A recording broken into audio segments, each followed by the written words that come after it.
My name is Hunter. I work for Offset's Garage and I drive a 2014 Ford F-150.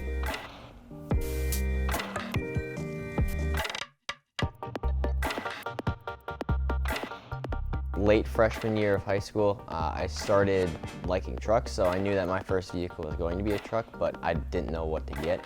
At the time, in high school, I worked at McDonald's. I know you guys could roast me, but yes, I worked at McDonald's. I was on my way to work, I think it was a Sunday, and then in my small town that I grew up in, there was actually a truck for sale right by McDonald's. It was a 96 F-150, it was an Eddie Bauer edition.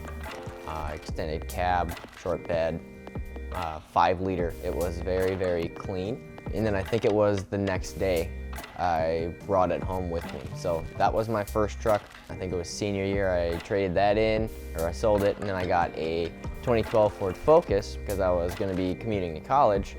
And then after that I realized, you know what, I think I need a truck again. So then I jumped back into the truck game. I bought an 05 F-250 6-liter Power Stroke. I wish I would have kept it, but you know what? After winter, I realized the block heater didn't work and I was tired of waiting 45 minutes for that thing to start and warm up. So I traded that in and I got my F-150 and now here we are. So some things that kind of inspired me to build a truck here. Scoop is probably the top one. He was building his white OBS at the time that I started to follow him. I think Nick had a 2011 F-150. It was the platinum one. I'm sure you guys have seen it. I knew that I wanted to go for that look.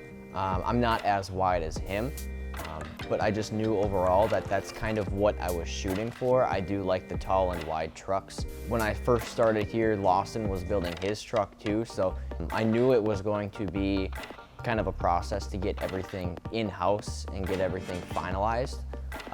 That's just part of the ride. And I don't really have any regrets. I mean, I thought it was cool the whole time. So, as the truck sits right now, it's sitting on a total of 8.5 inches of lift. I do have the Vertex Rough Country kit. That is both front and rear. In the front, I do have a 2.5-inch leveling strut spacer on top of the coilovers to give me that full 8.5 inches up front. In the rear, it's just the basic rear kit from the 6-inch kit, and then I actually added a 1.5-inch ready lift add-a-leaf. For wheels, I'm running a 2414 ARKON Mandela in the black and milled, and for tires, it is a 35, 13.5, 24 amp MT.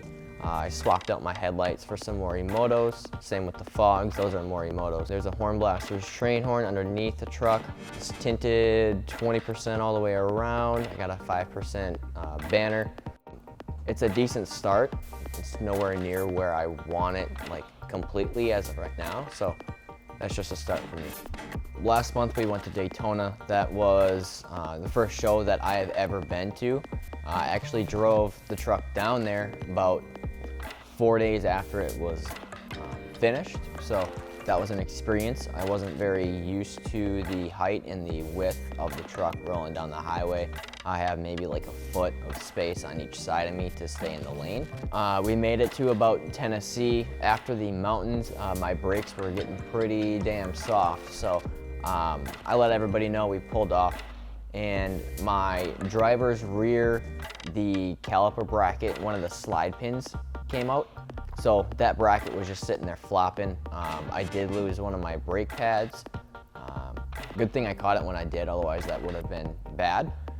Other than that, I mean, I didn't have any problems with the truck besides, you know, that brake incident. I do have a couple sponsors on the truck right now. I'm sponsored by Rough Country for the Vertex kit, ARKON for the wheels, and then Amp for the tires. Horn Blasters, I'm also sponsored by them. So other than that, everything else I bought on the truck, whether that be the headlights, the fog lights, the mirrors. I just didn't like the look of like the stock stuff on there, and I figured it would look a lot more mean looking or more aftermarket if I added those on there.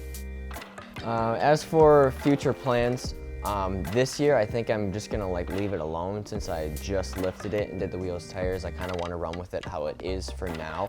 I do want to turn this truck into more of a not necessarily a fundraiser, but more of an awareness truck for childhood cancer.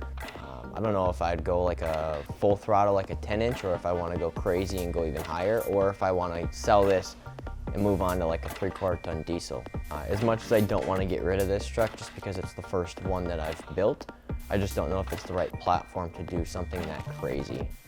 I would have to say my favorite part of the truck scene, building a truck, like everything, is when I'm just, say, on the highway or I'm at like a stop sign and there's a kid in the front seat or the back seat, and just the look on their face when they see the truck, it makes me happy because that was me. You know, a couple of years ago in high school, I'd see a truck, I'd just drool over it. So knowing that people are doing that because of my truck, it makes everything worth it. The time that I spent, the money that I spent building it, that's probably the coolest part about everything.